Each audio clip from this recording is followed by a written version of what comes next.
when you have a strong core foundation and a deep understanding of what matters most, you can find success in unconventional ways. Hey, listener, welcome to episode number 69 of Listen Up. I'm laughing because I have such a beautiful episode prepared for you today, and it is inspired by my wonderful father who built this incredibly beautiful relationship with me throughout the years. But he was also the biggest jokester ever, and he would have gotten a kick out of knowing that the episode that I'm recording today is episode number 69. And of course, it lands the day after his birthday. So it is no surprise that his birthday celebration podcast episode is number 69. That is just so typically my dad. And I often say that when he shows up for me, he's always like showing up big and funny and bold. And like he is such a show off because he in his life still shows up for me all the time. And I'm always like, you're always showing off. And this is no exception that when I go to say the number of the episode that I'm on, it occurs to me that it's 69. That is funny. Okay. Back to the real meaning of this episode.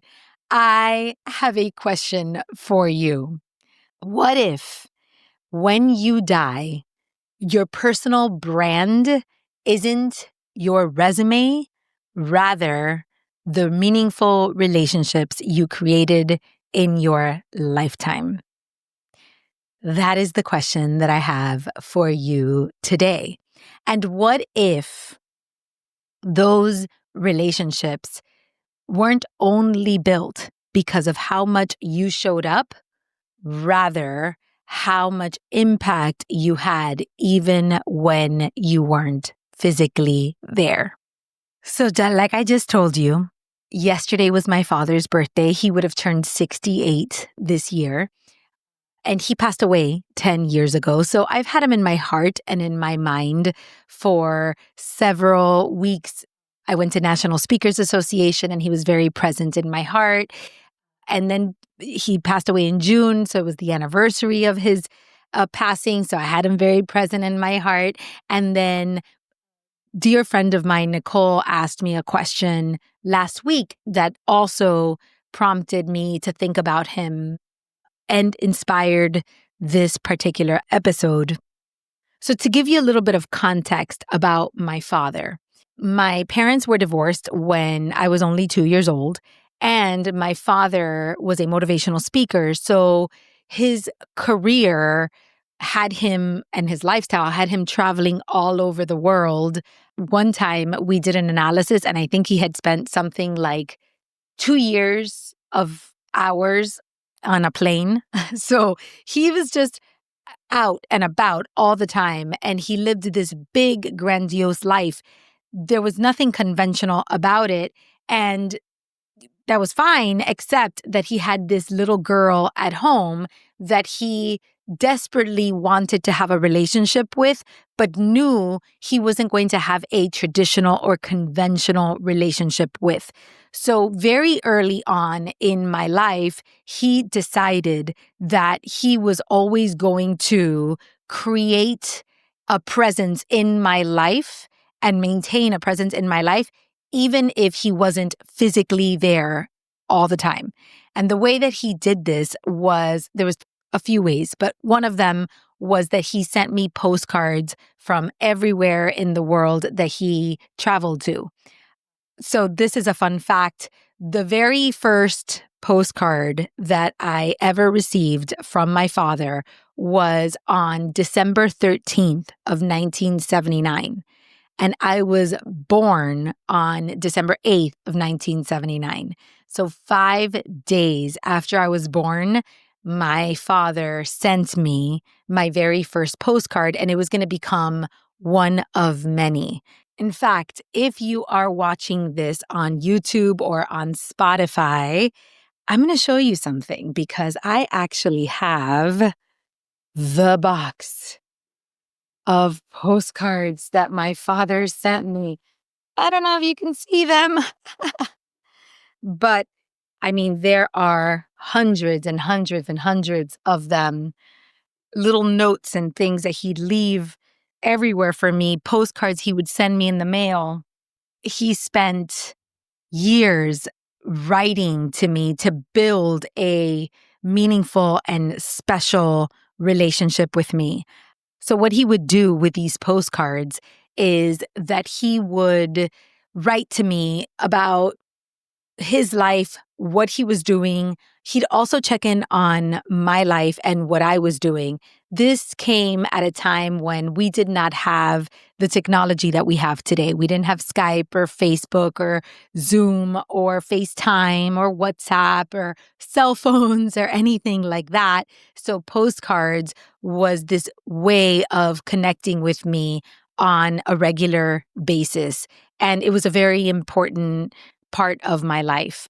I will say that I spent the majority of my years running to the mailbox to check when the next postcard was going to arrive from my father. And I hold those postcards very near and dear to my heart.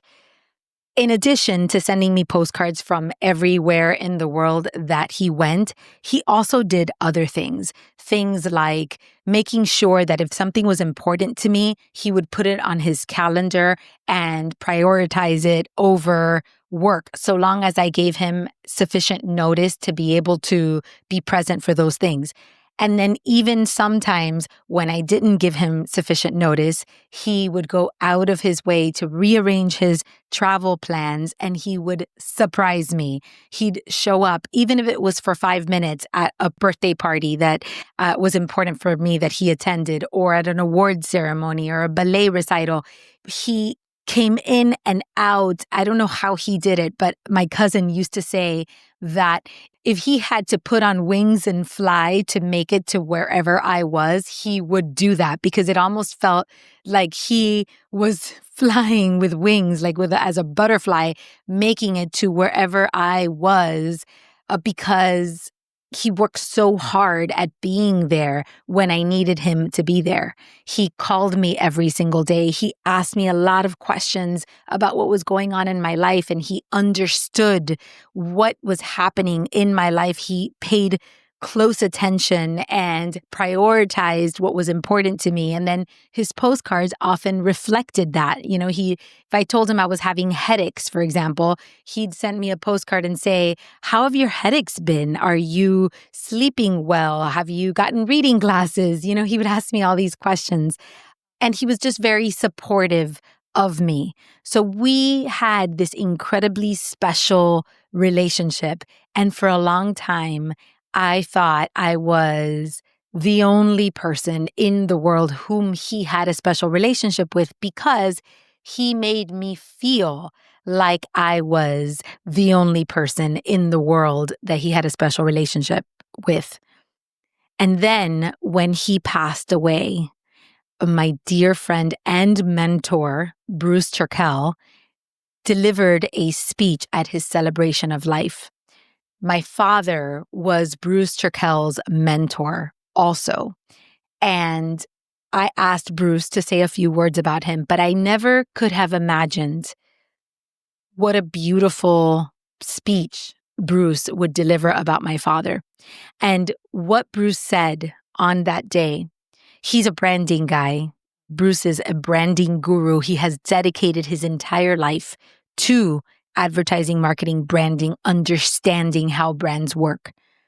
And what he said was that when you want to know what somebody or something's brand is, the way you know is by asking around, asking people what they think of when they think of something or someone or a product or whatever. So he calls that market research, and he did some market research about my father before his speech.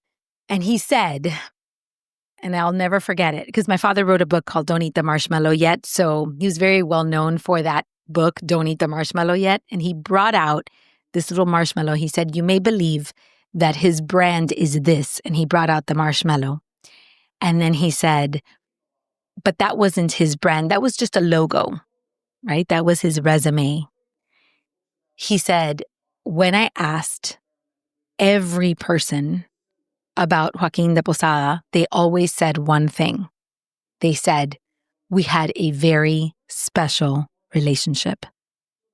And then he went on to share stories about what people would say about my father and how at the end he would always say, we had a very special relationship. And I sat there and I witnessed how this man was speaking about my father and the things he did for other people.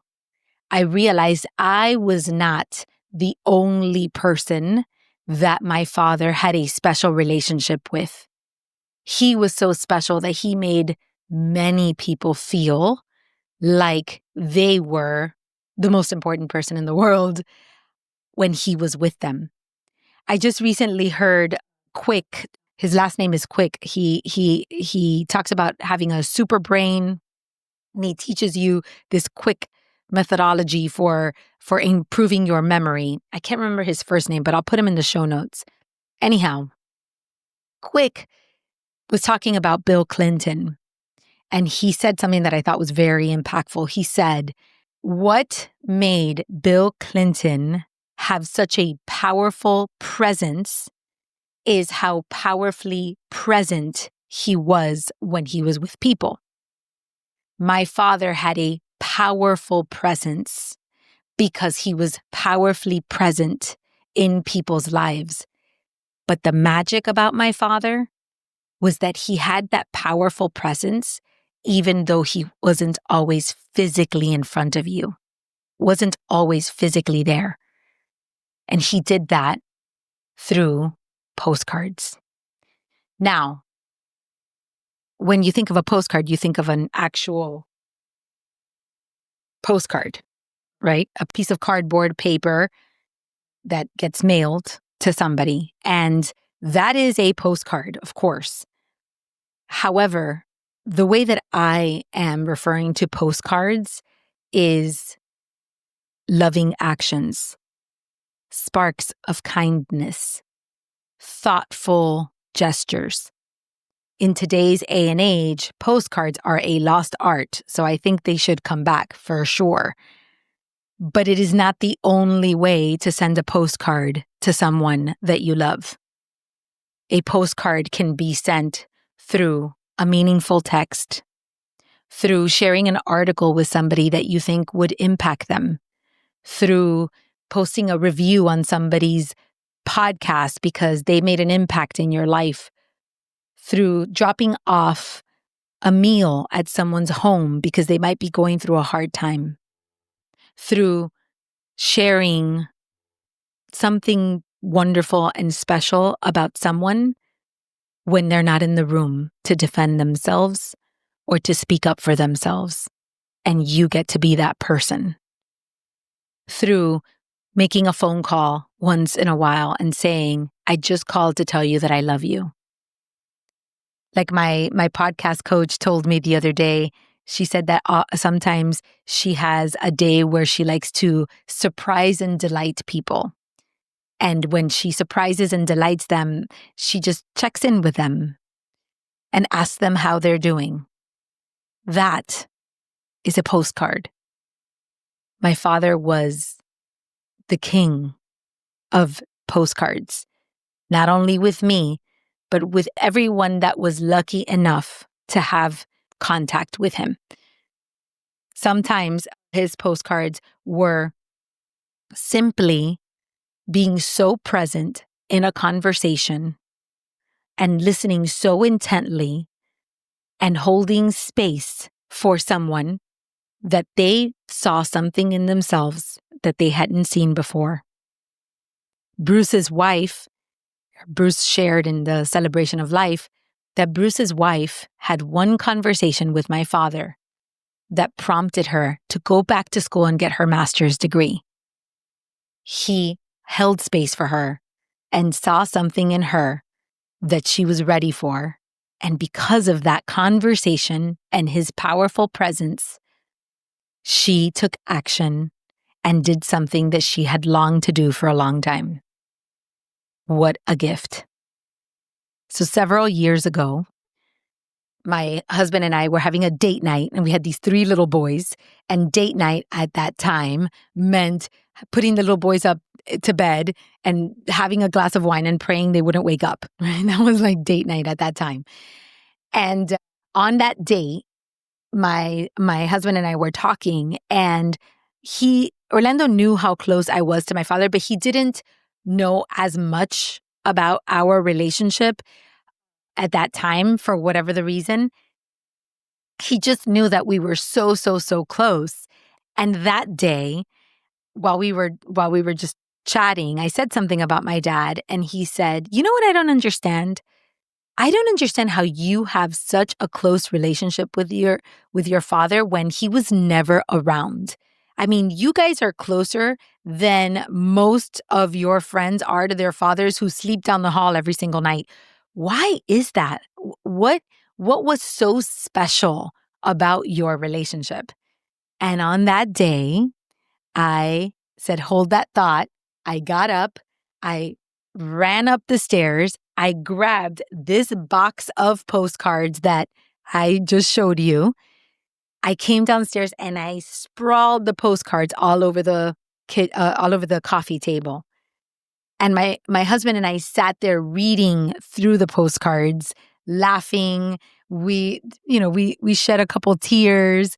And after he read all of those postcards, he looked at me and he said, "Now I get it. Now I understand. Your father knew how to be there even when he wasn't." And that prompted a movement that my father and I, right before he passed away, had started, which was called Be There Even When You're Not. I had convinced my father that we should write a book about teaching people how to be there even when they weren't. And he had gotten really excited about that book. At first, he said he didn't want to because he wasn't a parenting expert. And he's like, "I just did the best I could. I'm not a parenting expert. I don't want to give parenting advice." And I was like, no, you don't have to give parenting advice. Let's just write this book and share our story. And we started that process. And then he got so sick and he passed away. And I never really got to finish that book. Life took me on a different path. I wrote a different book, and I took a different journey. And I also felt like Be There Even When You're Not was his story to share, and he wasn't there to share it anymore. So I couldn't make it work at that time. Maybe one day I will, but I wasn't ready yet. But what I will tell you is that for the next 10 years after his passing, my father has continued to be there even when he's not. He has continued to send me postcards. Instead of receiving them in the mail, I receive them in my heart. I receive them through his friends. I receive them through synchronicities.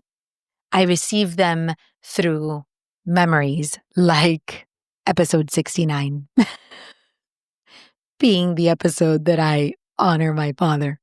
Of course, I am always receiving little postcards from my father because he is still so very much with me, even though he's not physically with me anymore. And I think that's such an important thing for you to understand. We sometimes think that success is a one-way street. It's one path. If we don't follow the rules, we're not going to be successful. If things are not traditional, we're not going to be successful. I've seen so many fathers who have a deep desire to have a relationship with their kids, but feel that they can't. They don't know how to reach their kids because they're divorced or because they're not home that often, because they're traveling all the time. They feel disconnected. They don't feel that they can be there, and they can. They can be there even when they're not. I've seen so many women feel guilty, so guilty about having to be away, traveling, working long hours, feeling like they can't be the mothers they want to be. And they can, because they can be there even when they're not. Success takes on many forms, but it starts with clarity, organization, resilience, and emotional intelligence. When you have a strong core foundation and a deep understanding of what matters most, you can find success in unconventional ways. My father had deep, deep clarity. The clarity was that he was going to dedicate his life to his craft, which was inspiring and motivating people studying human behavior and helping people change their lives. And at the same time, he was going to create special relationships with everyone he came into contact with, even if that was a 5-minute conversation or a lifelong relationship, like the one he had with me. I don't mind that I wasn't the only one that he had a special relationship with, because he showed me abundance. He showed me that there is no scarcity. You have more than enough to give to the people in the world. He also showed me that clarity does not mean conventional, and that emotional intelligence trumps circumstances. I have learned so much about my father. And even though it has been 10 years since he passed, even though I wish, we've been talking a lot about wishing these last few weeks, I wish that I could celebrate him live and in person on his birthday. I know that we have such a special relationship, and he sends me so many postcards that I know he is very much with me today and every day. He is still so much a part of my life. So today, I want to encourage you to send a postcard to someone that matters to you. I want to encourage you to practice being powerfully present wherever you are, and whenever you can, be powerfully present even when you're not there. What postcard will you send? Will you grab a postcard, put a stamp on it, and mail it to someone you love? Will you send a text? Will you honor someone that deserves to be honored? Will you make a phone call and let someone know you're thinking about them? What will you do today that could be a postcard to create a meaningful, special relationship with the people that you love in your life? Let's make this month the month you anchor into connection and nurture your special relationships. Because at the end of your life, those relationships are all that would have mattered anyway. I hope you have a sacred Sunday, and I will see you next week. That's it for today's episode. Thanks so much for being here. I am deeply, deeply grateful for this time to connect. If you're loving this podcast, I'd love if you could support me by subscribing, rating, and/or leaving a review wherever you listen to podcasts. Those reviews help us so much. And if you know of someone who could really use a voice like mine in their head, please share this with them and let them know how much you care about their bliss.